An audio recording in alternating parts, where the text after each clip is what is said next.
Yeah, I'm excited to do this. I just want to do it right. What's up, guys? Steven here from Superfitness. I'm about to tell my story of how Superfitness started, and gonna be as real and raw as possible because I want everybody to see the real side of me.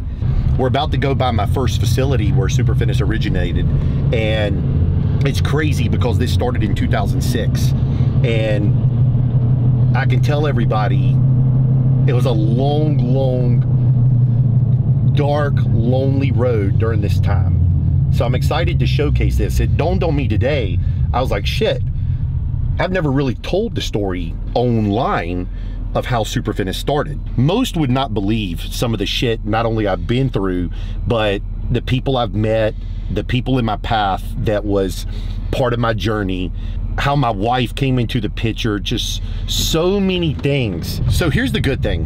Superfitness, I'm from Graham, North Carolina. All my businesses are in Burlington, North Carolina.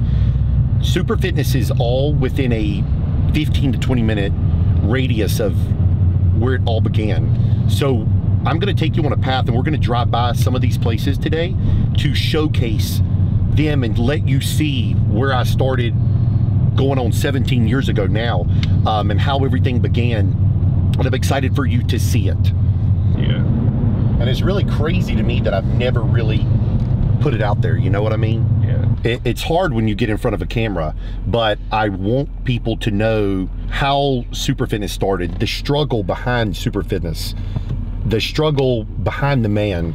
You know, the success did not happen overnight. Unless you have a big bankroll or rich grandparents or can go to the bank and get $500,000, $1 million, it's very difficult to build the gym you want by just, you know, out of your own pocket. And so for me, I literally piecemealed it here and there. And that's why so many people come to me from around the country and they're like, Steven, can you help me? And I'm always more apt to help those type of people, because I always tell people, I was fucking you. Like, I was you. Like, I was the guy. I couldn't tell you, can ask my wife, how many times I ate peanut butter and jelly sandwiches, trying to be a bodybuilder, just trying to get the calories in, but literally broke as fuck. Like, those were scary times, but it's who made me who I am today. And I'm so thankful for those times, because at the end of the day, like, I don't think Superfitness gym, Superfitness gym equipment, or just Steven would be who Steven is today without all that bad shit happening to me. Premier Healthcare, Salon K, and Brenton Gray. That was Superfitness Personal Training Studio, Super Tans, Superior Nutrition. All signs still hang in Superfitness today. So the original signs I all have, but we're pulling up now, and kind of gives me goosebumps, even though I ride by here every day, to like even be like living this story right now, because it's kind of crazy. And a guy said to me, he said, Steven, do you know anybody looking for a tanning salon? And at the time, I was all into fitness, and I want to be the new bodybuilder or the next bodybuilder on Olympia stage. That's what my life revolved around. I was the guy who was fixated on bodybuilding. I loved it. I read every magazine growing up. You know, that was me. So that's where the passion is fueled for Superfitness gym, Superfitness gym equipment, and just truly trying to help people. This middle building, which is 560 Salon K, was called All About Tanning and Nails for years. And he walked in and he said, Steven, he said, you know anybody looking to buy it? And I said, no. I said, where is it for sale? And he said, All About Tanning and Nails. There was a huge tanning salon across the street from me called A+ Tans. That's where I tanned. I'd never even heard about this place when I lived in Burlington. I said, okay. He said, well, go by and look at it. I came by, and a gentleman had purchased it and was redoing it, and something happened. I have no idea, truly. And he said, hey, Steven, I want to sell it, blah, blah, blah. I said, give me one day. I walked into my bank, got a loan for this tanning salon. 2 days later, brought him a certified check. A good friend of mine is who gave me the loan at the bank. Probably should have never got the loan. But back then you could do stated incomes and all this shit. And, you know, like I said, I think everything was in God's timing. I bought this tennis lawn. I had no clue what the hell I was doing. There was a little girl named Amber who I become friends with that worked here. I kept her and I started redoing it, and she taught me the tanning business. So fast forward where it says Premier Home Healthcare. That was a coffee shop that went out of business. When that went out of business, I went up to my landlord. I said, his name was Tom, and I called him and I said, Tom, I said, what are you doing with the bottom? And businesses were shutting down everywhere. This was when times were not great. And I said, and he said, Stephen, I don't know. He said, you got some plans? And I said, sir, I want to open a little training studio. And I just wanted my own little gym. It was only going to be one-on-one training at first. And he said, okay, come met me over here, gave me the keys on a handshake. That's how bad the world was at the time. He trusted me. I had always paid my rent, gave me the keys. So at that point, I have no fucking equipment and not much money.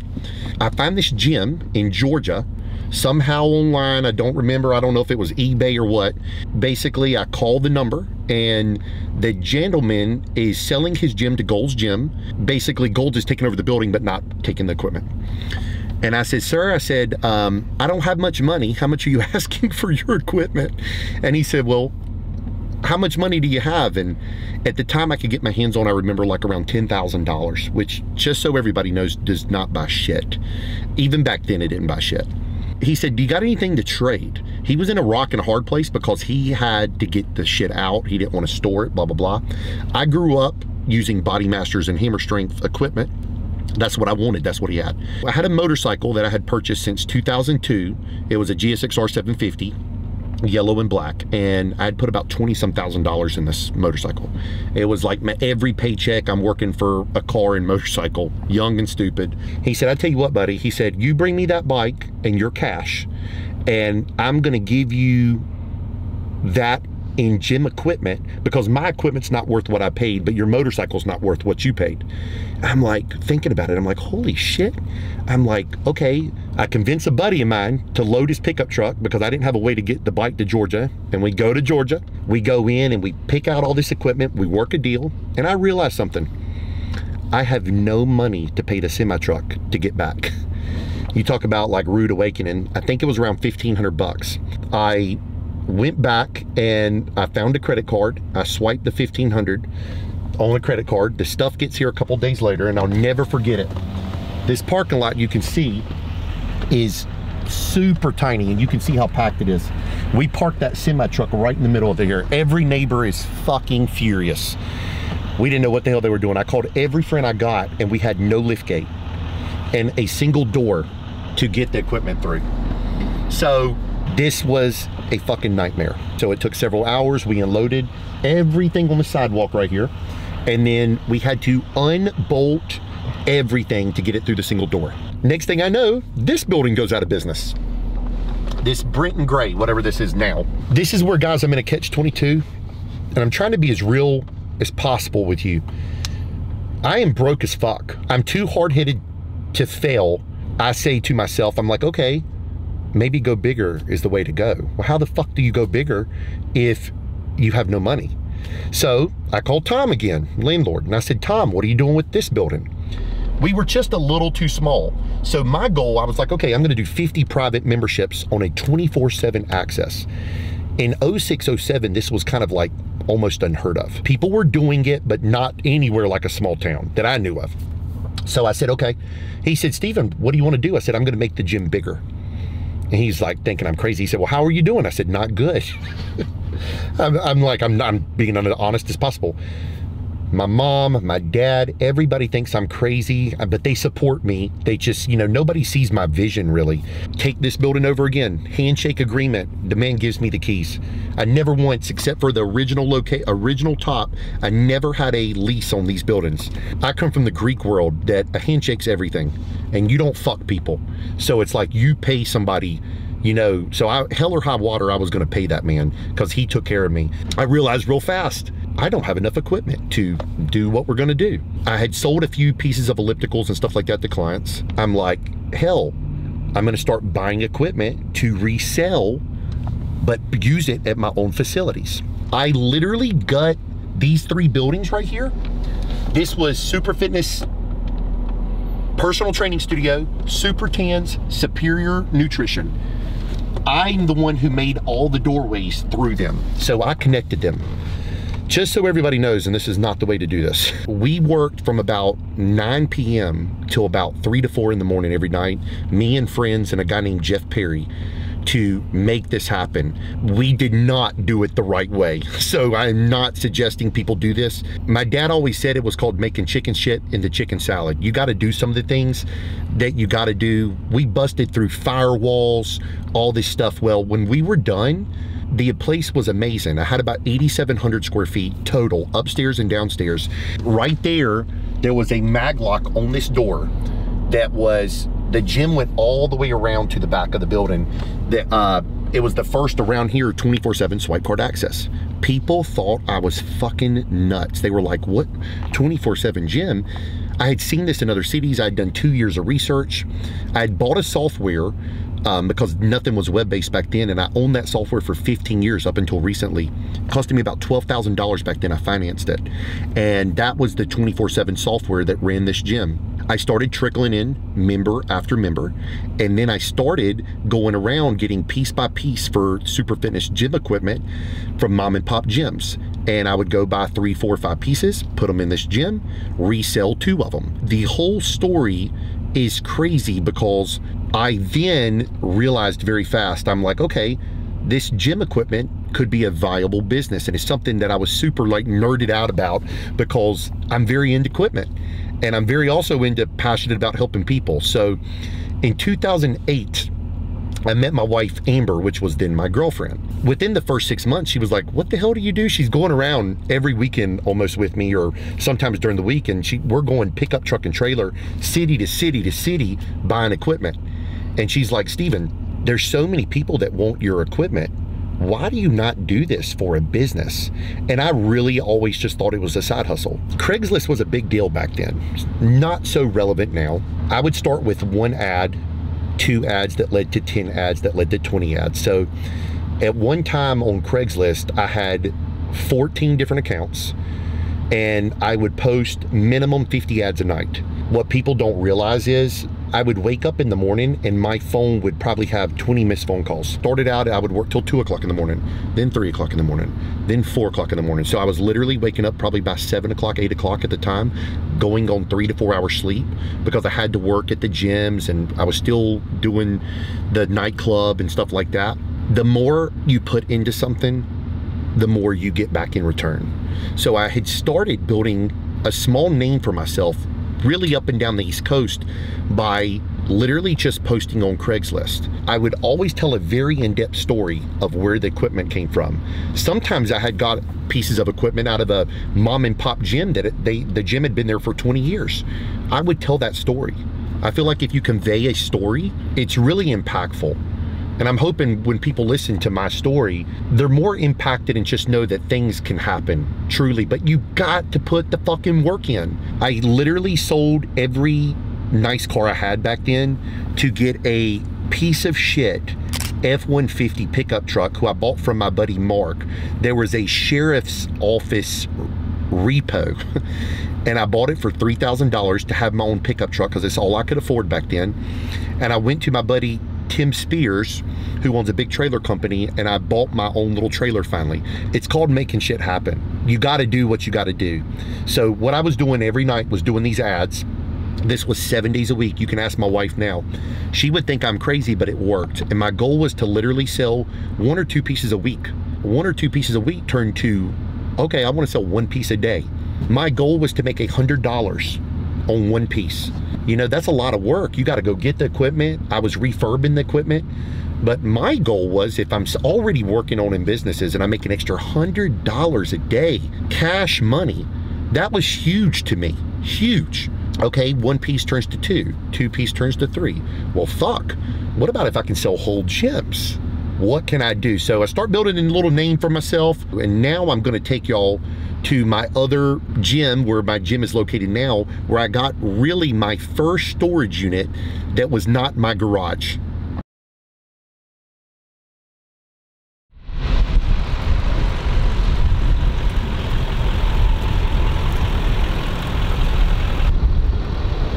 Bye. So here's my lovely wife, Amber. Hello. I want to introduce everybody because she's the backbone of me. But we're now at the first storage facility that is now connected to my gym. I was able to get in late 2009. This is the first actual storage facility that I had that was not my garage at home. No, we had lived in our house for probably a year and a half. We were both paying the mortgage, and I hadn't parked in my garage one time, and I looked at him and said, I'm gonna park in my garage. And this is a business now, and you really need to start operating it as the one, and potentially not meeting people at our house all the time. You know, just for security purposes and just to present yourself at a higher level. People were pulling up and seeing 20 ellipticals at the house, and they would question, are they stolen? Yeah. Like, and they wasn't questioning, but they were, it didn't look professional. It didn't look professional. And it's all we had. And you know, explain to him, because I've conveyed this in the video, how broke are we at this time? I was doing real estate. We had the nightclub on the weekends. Personal training. We personal trained people. We ran the gym. We ran the tanning salon. And I want to say this too, all while bodybuilding. Yeah. She would come with me to do cardio. At like 4 in the morning, 2 hours on the stair mill. So, like delusional. I was telling people earlier, excuses are just fucking excuses. I have zero tolerance for excuses, because if you want to make fucking something happen, you can do it. There's no, I have zero tolerance for that. She knows every day, if I'm broke as fuck, I'm gonna go after it. Point blank, period. No matter what, if I had a bad day yesterday, today's gonna be a better day. If today sucks, tomorrow's gonna be a better day. All right, so at this point, we're gonna pop a picture up on the screen. So this right here used to be a single door. I was training a person who bought our mall that foreclosed. I was given the opportunity to move here in the end of '09, but the gym did not open up here in 2009. It was into 2010 because of renovation. This gym was not connected, but my gym is literally next door. And this was like a 2,000 square foot storage facility. They were like, hey, you can use this for storage till the gym gets open. And I had it for probably, what, 4 years? Probably. 4 years, but the bitch of this was, it was a single door. So every single piece to come through this door had to be taken apart or whatever, but it was a blessing at the same time, because I technically didn't have to pay rent from it. So. And we were operating a business right here, so yes. If we wanted to tell somebody to come pick up gym equipment during the middle of business hours, we were right here, so we were. Correct. It got to the point that it was also a problem as far as like disassembly for 2 hours. Yeah, but sometimes we'd have to like unload half of the storage thing out here to get one piece and then put it all back. Because it's not wide, but it's extremely deep. And I wish I could show it to you, but we'll pop that picture up so everybody can see it. Full. I mean, literally, we would open the door and have to start moving stuff to get into it. And just so everybody knows, people came literally from all up and down the East Coast to come to this little place. At the time, really all off Craigslist. Yeah. So, and then just me meeting this person that led to the next person that led to the next person. So that's where I'm a firm believer. People don't understand. The small cell leads to the big cell. A lot of those people I met back then, there was a man named Sam that come to this gym. He came across the street. In the overalls? Yep. Yeah. And he's a friend of mine. And so if he watches this video, I'm shouting him out. And I'll never forget this. Sam walked into the new warehouse where you've been. Sam says to me, he's like, he puts his arm around me, he hugs me, and he's like, Steven, I'm so proud of you. I can't believe, I think Sam came to my other place in like '07 or '08, then came here, and then legitly 15 years later walks in 178,000 square feet with 4,000 pieces. He's like, holy fuck.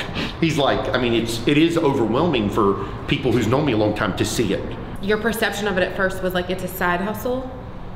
Correct. That's what it was gonna be. And then it was making more money than any of your other businesses, and I was like, this is a business. Like that's because the gym was losing money. It needs to have, you know, like we weren't even set up to operate it as a business. We didn't have an LLC. We didn't have its own bank account. When my wife says we're making more money, we're not making a ton of money, really, if you factor in all the expenses that we were taking. But what I am doing is outfitting not only my gym, but we were turning money, I guess, and reinvesting it back into correct. business. That's what I wanted to reiterate. We're investing back in the business, and this is what I preach to all my clients around the world, is like, you have got to give back to that gym. At this point, we're selling and we're turning over a lot of gym equipment. So at this point, and you're probably forgetting this, I have this full, my garage still has stuff in it, and the whole front of the gym is slap full of gym equipment. I don't have a huge membership base here at the gym, so I've got more gym equipment than space. And a good friend of mine, he's like, his name's Mark, he says, hey man, this old car dealership has a whole space in the back. It was probably 3,000. Probably. Big roll-up doors. He's like, cheap rent. I can't remember what I paid, but I think it was like $500 or $600 a month. At the time, it was a great deal for me to, you know, get this warehouse and stuff like that, and I'm gonna show you now.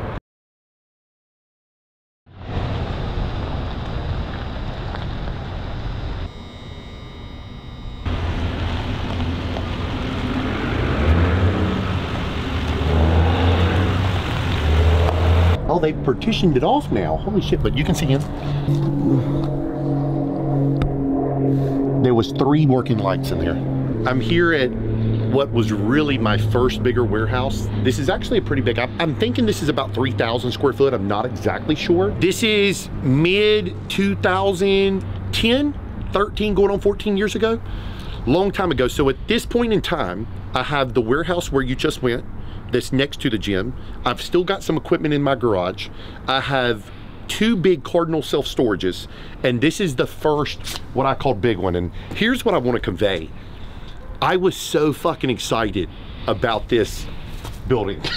And this is not the nicest building in the world. There was 3 working lights. I kid you not, we had people come from all up and down the East Coast to this little facility, and when they would pull up, I think they were kind of shocked because, you know, this was not the nicest building, but at the end of the day, I think that the way I presented myself, and I was always very honest with the customer, that's what sold the product. So I'm gonna tell everybody, you know, it doesn't matter what you live in, it doesn't matter the clothes you're wearing, you know, just always be you. I just kept going to the next level of storage. So let's walk the building. So over here was my entry. This was my single entry to the building, and then we had dock doors on all 4 sides.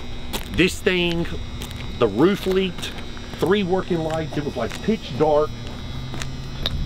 But you can kind of see how big of a shell this is, and I would probably say that we held 100 pieces of cardio in here. It was a lot, and we'll put pictures on the screen to show the inside of this place. The insulation was like hanging off the walls, but we made do. And honestly, I mean, I was just so thankful and proud to have this. So, you know, this was a time period in my life, you know, everything comes to fruition, and I think it's part of a person's journey and stuff like that, because nobody starts at the top. So if you're listening to this, you were in that moment of struggle, or in that moment that your gym don't look like your buddy's gym or the Instagram gym. Hey, just remember, like, there's always the levels. And if you're passionate, and if you are, you know, so hard-headed that you won't fucking give up, because that's how I was, then you just keep pushing, keep digging, keep doing it. There was so many nights here I'll never forget.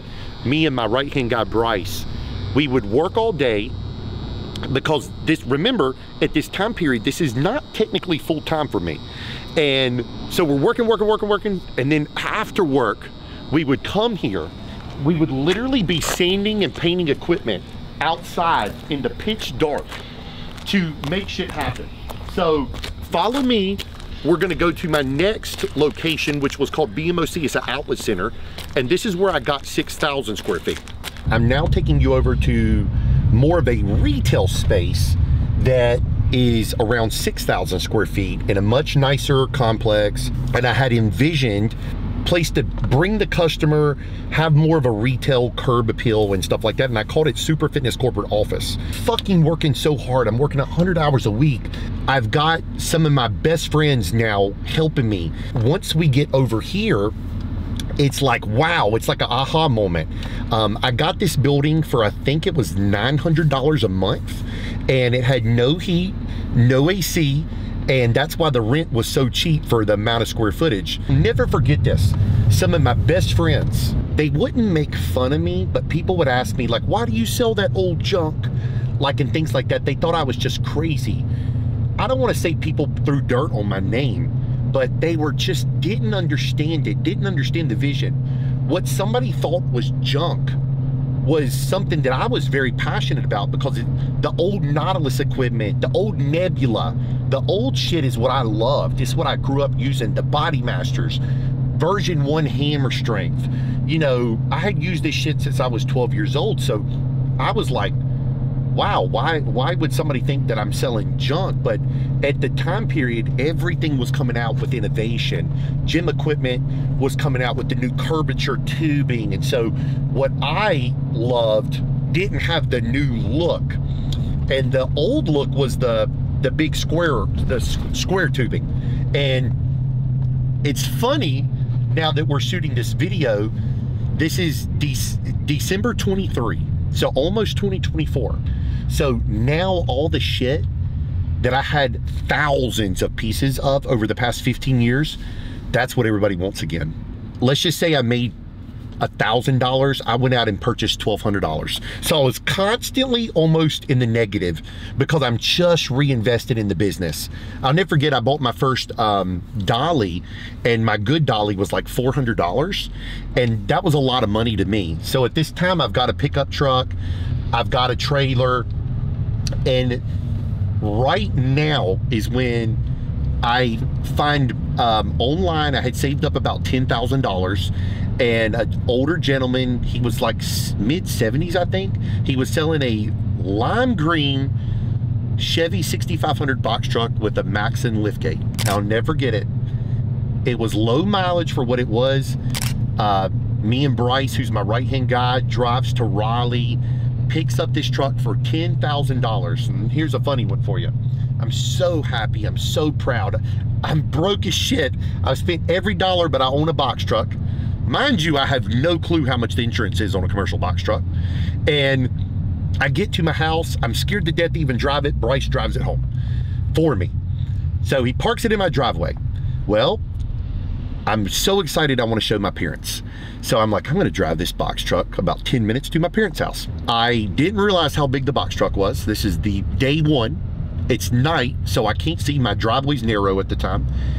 And I hit the covert with the left front tire, and it sounded like the tire goes over, hits this, cuts a hole in the tire, sounds like a bomb went off, like boom! And the truck deflates and is sitting right there. I'm in tears because I'm like, what the fuck am I gonna do? I call a company to come fix the truck. The next day, it was $650 for a new tire while I'm broke. So I literally somehow, I pay for this tire. I want everybody to realize something in life. You're gonna get hit every fucking day. Something at your business is gonna break. Somebody's not gonna show up to work. This is what separates the good business leaders from the bad, because you gotta be a fucking problem solver. And you also gotta be willing to do what others are not willing to do. And that means, my dad taught me this. I'm never too good. It gets me emotional because I'm never too good to scrub the toilets. Because I remember I'm just still that guy. So even if I had 10 million in the bank, which I don't, by the way, but if I did, I just want everybody to realize that, like, no one's too good to do anything. Like, anybody can do this shit. But you gotta be willing to do it. I've met so many people as a gym owner, and they're like, oh man, that's not my job. Hold on a minute, you're the business owner, right? It is your job. You need to be able to do everything. Here is the new Sphinx furniture, and we'll pop this up on the screen, is my retail store.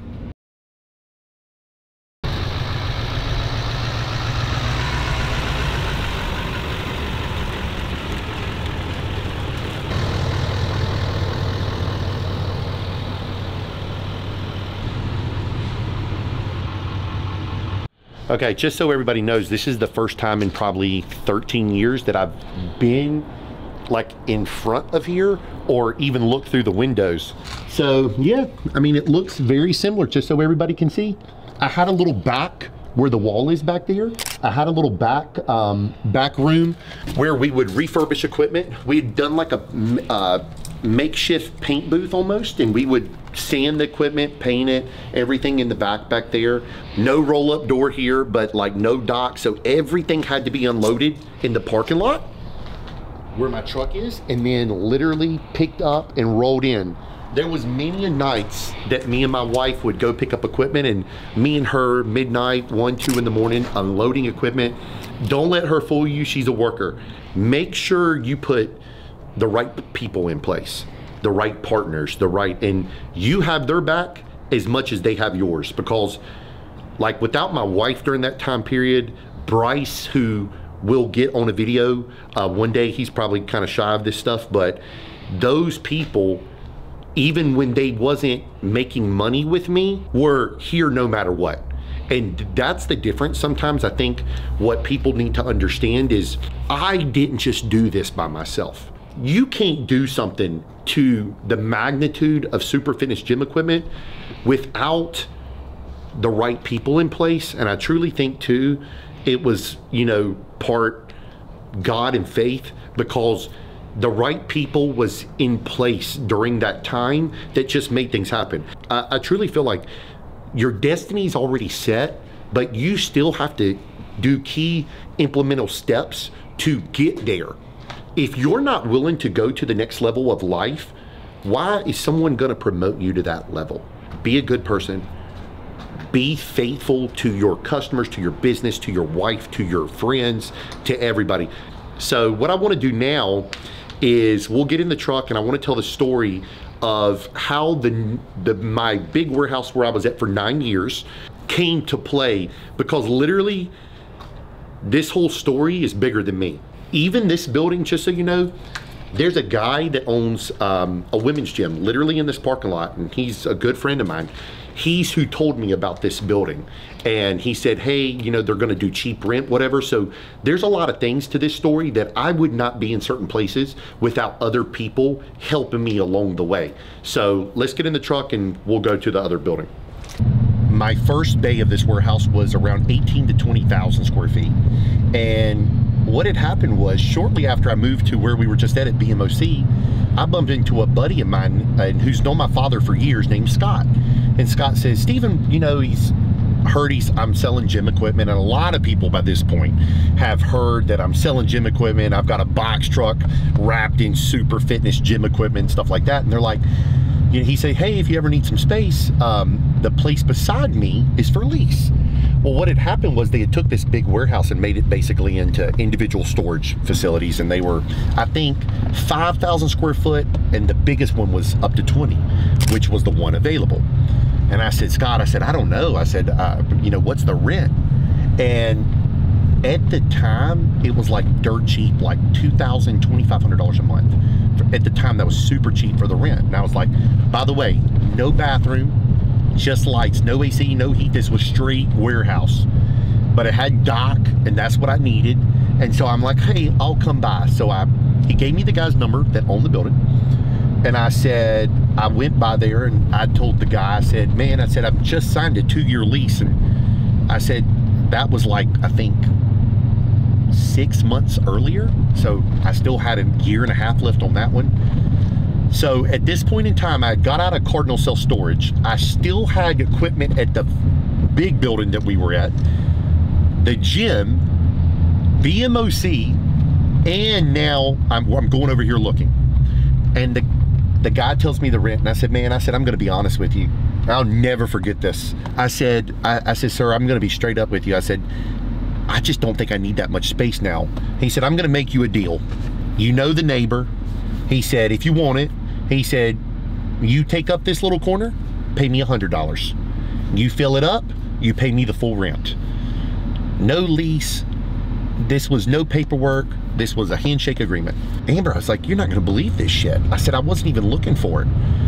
And I'm one of them people, like I always feel this way, like if something just falls into my lap as far as like a toy, or like I'm into dirt bikes and 3-wheelers and motorcycles and shit, I'm like, when I get that feeling of like I gotta have it, like I gotta have it. But when I get that feeling I'm doing something, I gotta do it.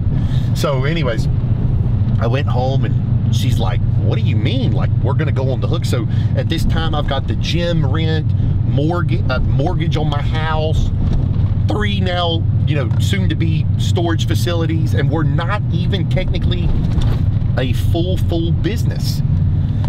So of course I called the guy the next day and I'd done it. So this is no shit. Within 3 months of that warehouse, we have totally filled up the warehouse slap full of gym equipment. In 2012, I got out of the nightclub business completely. During this time period, Bryce, who's my right-hand man, who I've mentioned, works for me as one of my full-time guys at the gym. Bryce commits to me and a guy named Chad to come with me full-time. So what I done, I hired somebody else to replace Bryce at the gym. I now hired 2 full-time guys. So at the warehouse, so we actually don't have to meet people at 8 p.m. or work at midnight. And so we're gonna be all day long at the warehouse. And I'm really going into this shit. I got my ducks in a row. We have all the paperwork, you know, all the bullshit that we didn't really have doing it the right way before. At this time period, when I do that and we fill up the warehouse, Scott, who got me into the warehouse, is moving out. He's my neighbor who I'm about to show.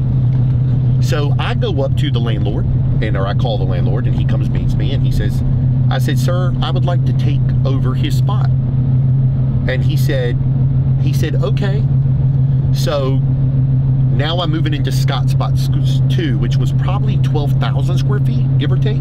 So now I've got roughly 30,000 of the building. So at this point, like I said, good and bad things are gonna happen every day in business, but this is when the bomb gets dropped on me. Sometimes in business, I wanna say this, you can't fucking think about it. You gotta go with your gut instinct and just do the fucking thing. You gotta fucking do it. You cannot even have a split second, because that opportunity sometimes only strikes once. My landlord comes up to me, this is after I have Bay 2, and he says, hey Steven, he says, man, he says, I can't believe how much equipment you're selling. Man, we got shit going on. This is at a point I've shipped now my first container overseas. People had met me through Craigslist to ship overseas somewhere, blew my mind. He says, Steven, I think you need to buy the warehouse. I mean, literally, my eyes probably went like, I was in shock. I was like, excuse me? I'd never bought anything like this in my life. I'd only purchased a little townhome when I was 19 years old, and me and my girlfriend, wife, had purchased our first home together, which is where the gym equipment first started as well. So I said, what? And he said, my partner, he had a partner in the building who had passed away, and the wife of that partner wanted nothing to do with the business. And so he said, I see you needing this whole warehouse eventually.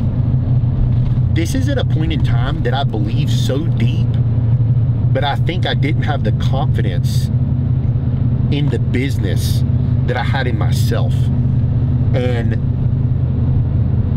I left the conversation. He tells me how much he wants for the building, which, by the way, I had no fucking idea if that was a rip-off price, a great price. I'm not sure, but my wife is in real estate, right? So I went back home and I was like, Amber, I was like, fuck, the guy's gonna sell the building. He wants me to buy it.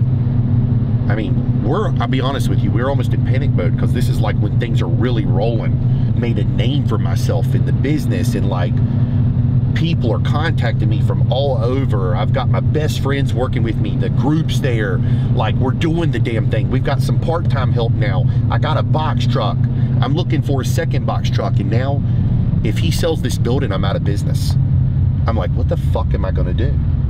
I walk into my bank, and me and my wife basically agree that we're gonna buy the building. I'll never forget. My bank kind of tells me in a roundabout way that your debt to income is not good, you know, because I'd never purchased nothing like this. They told me several things. So I contacted a friend and I was like, hey, who could get me financed on this building? They sent me to another bank, not in my town. And I'll never forget as long as I live. the guy strings me along for about 3 months while I'm telling the landlord,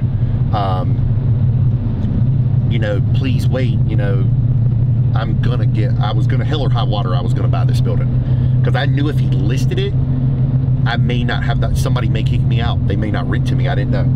And where was I gonna find the square footage? It was kind of hard to exist unless you paid stupid high lease at that time. So the guy strings me along. I'll never forget, he called me out of the blue one day and he asked me a question about something very dear to me, which we'll talk about later. And he was implying some questions about my character. And it really upset me. And I said, I basically told him that I didn't want to do the loan through them. And he was kind of implying that they were not going to do it anyway, which had nothing to do with anything to business-wise. So I said, okay. So I'll never forget, the next day, a good friend of mine, Chris, who is one of the high-ups at my current bank, who I'm still good friends with, I walked into his office, I shut the door, and I said, Chris, man, I need your help, dude. I was like, I need to buy this building. And I'm not gonna lie to you guys, this building was in despair. What you're about to see is not what was then. And he said, okay, he listened. He said, let's go look at it. So we set up a time, we meet here, and I remember he's shaking his head. He's like, Steven, are you sure about this? And I'm like, Chris, I'm like, yeah. I'm like, I had this envision, paint. Like, I envisioned it before I ever did it. Next thing I know, Chris said, okay, give me a little time. So I tell the landlord again, I'm like, man, we're gonna make it happen. I had a feeling about it. Chris got that baked from me. There would honestly probably be no Superfitness without my bank. Hence why I'm so loyal. So here we're pulling up at the building.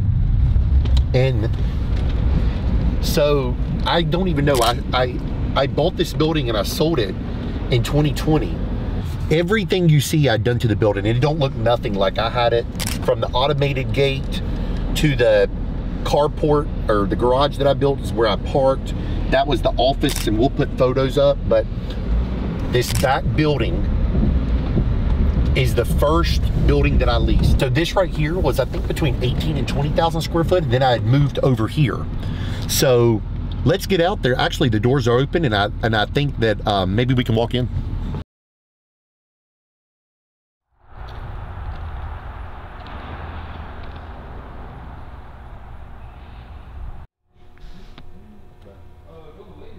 I think I'm on the Taj Mahal when I moved in here. This is the first bay, and these guys are nice enough to let us walk in. I didn't know anybody was gonna be here. So this is where I first moved in, where Superfitness started.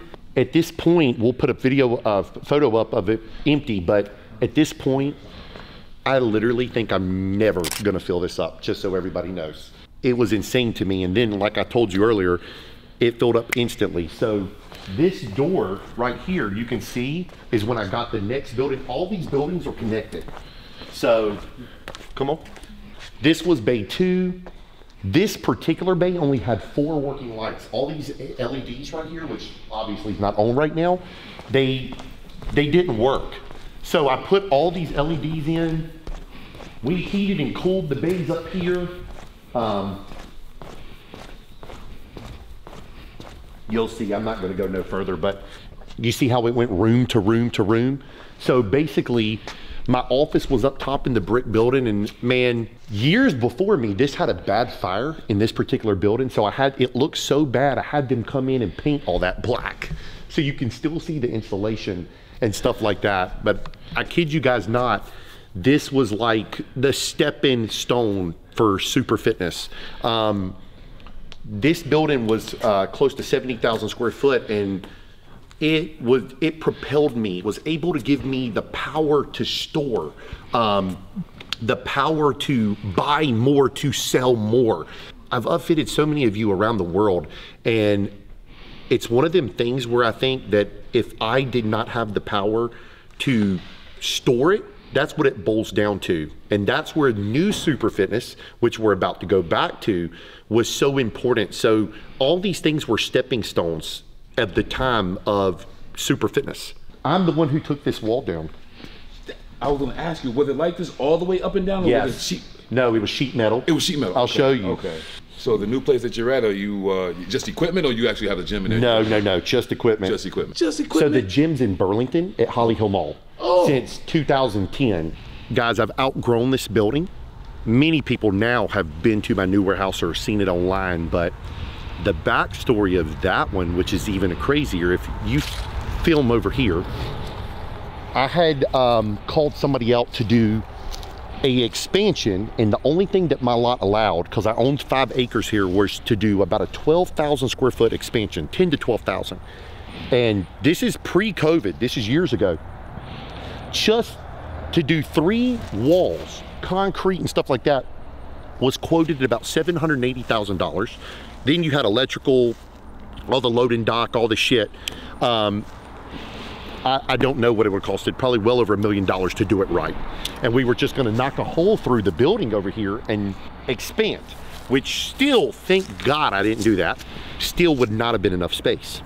Well, there's a man by the name of Jason Copeland, and they owned over 1 million square feet in my town called Copeland Mills for many, many years. Copeland Mills went out of business, and they owned all the property, and he walked up to me the first time in probably 2017 or 18 and asked me, he had heard that I was needing warehouse space, and he asked me, did I need more warehouse space? And I said, absolutely. And he sent me to a building right down the road from my building that was, I think that building's 150,000+. It's huge, square feet. And I walked through it, and it's 3-level, hard access to dot doors, and it just didn't work for me. I was kind of heartbroken. I told him, I said, Jason, I said, that's not the one for me. And I said, what's going on with the other one with all the docks, is what I called it. That was their distribution center. And he said, we've already got that one under contract. I think was the words he used, or a buddy was buying it. I can't really remember. And I said, okay. And I shit you guys not, I want to convey this in the message. Something pressed on me for damn near 2 years about that building. I would ride by almost every day, and I would see this building. I'll take my glasses off. I had envisioned this building. Sometimes you just have a feeling and you got to go after it. I can't begin to explain it. This building's over my head.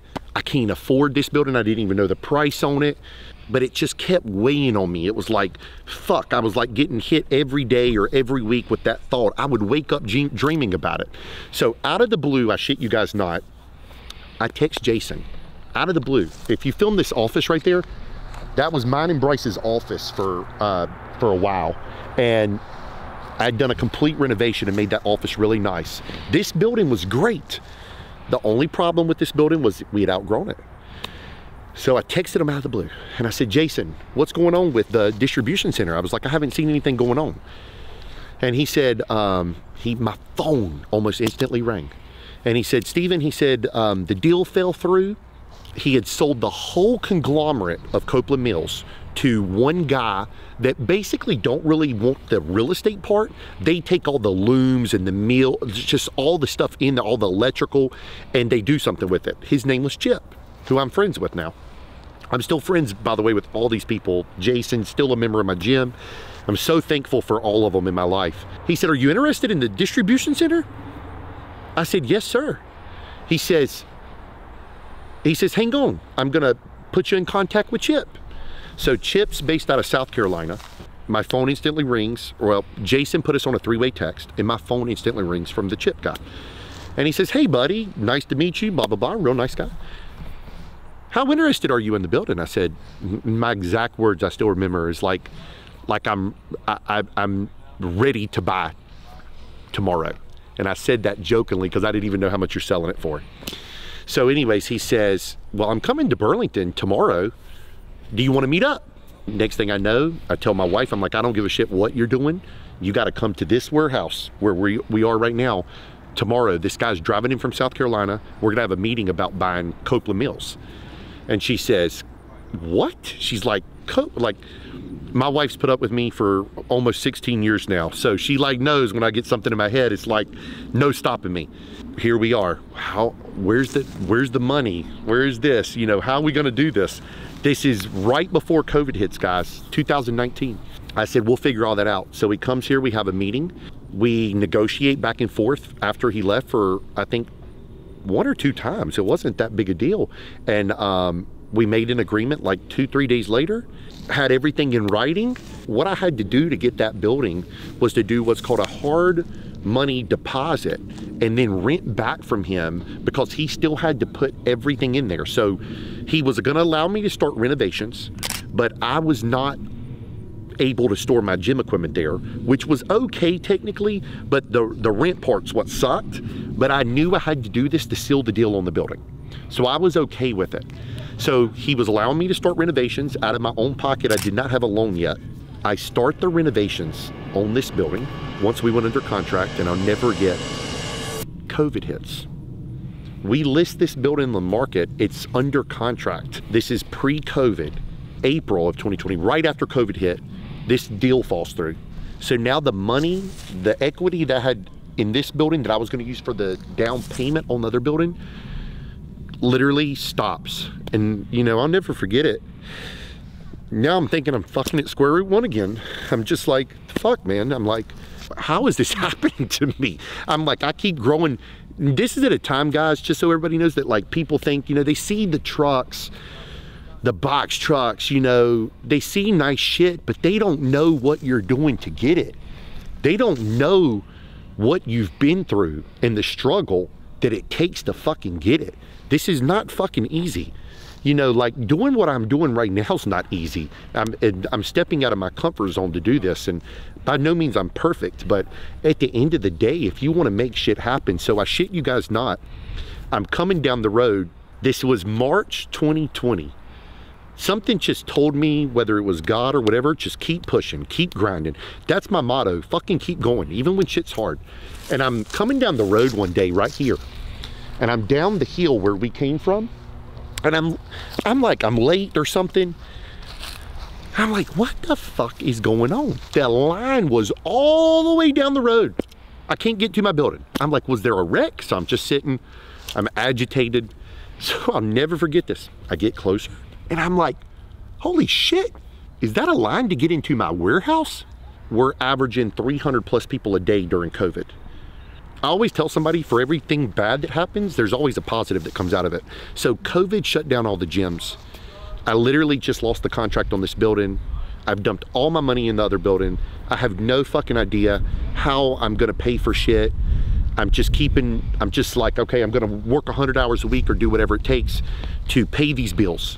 You know, at this point, it's not even about making money, it's to pay payroll, it's to pay your people. You know, it's like, you know, I'm not the guy, I've never laid anybody off, I've never cut their hours. I pull up to this warehouse, this parking lot is slot full of cars. And I'm like, holy shit. I'm like in an aha moment. Some people was at the gate from Texas one day, drove down in a long trailer, you can ask my guys, and they said, my gym owner told us about you. People were coming from all over the country, that the gym owner had told them that they'd done business with us, they were needing stuff for their house to come to Superfitness. People were driving in, it was the biggest blessing. So every time you have a curse, there's sometimes a blessing that comes about it. So I tell people, keep grinding, keep pushing. Life's not fucking hard, it's not fair, and you just gotta keep going, going, going. So let's hop in the truck and go to the current warehouse.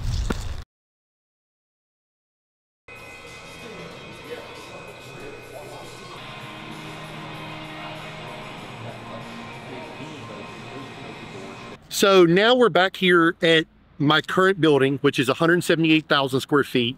And this building started happening in 2019 is when I went under contract, but we did not move in here till late December 2020. January 21 was our official sending people here. This was a over year-long renovation.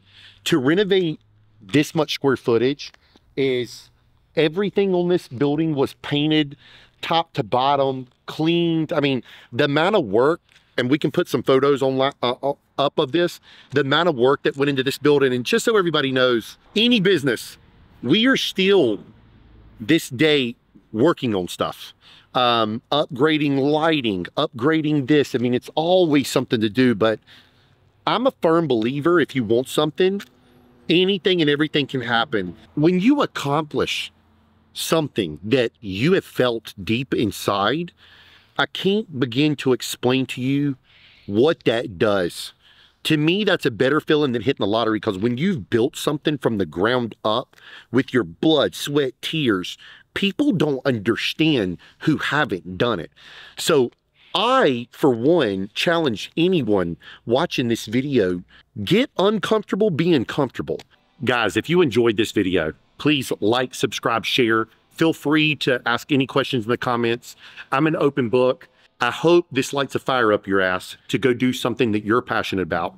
And I inspire you to keep going, keep pushing, and keep fucking doing the damn thing, because anything and everything is possible. See you on the next one.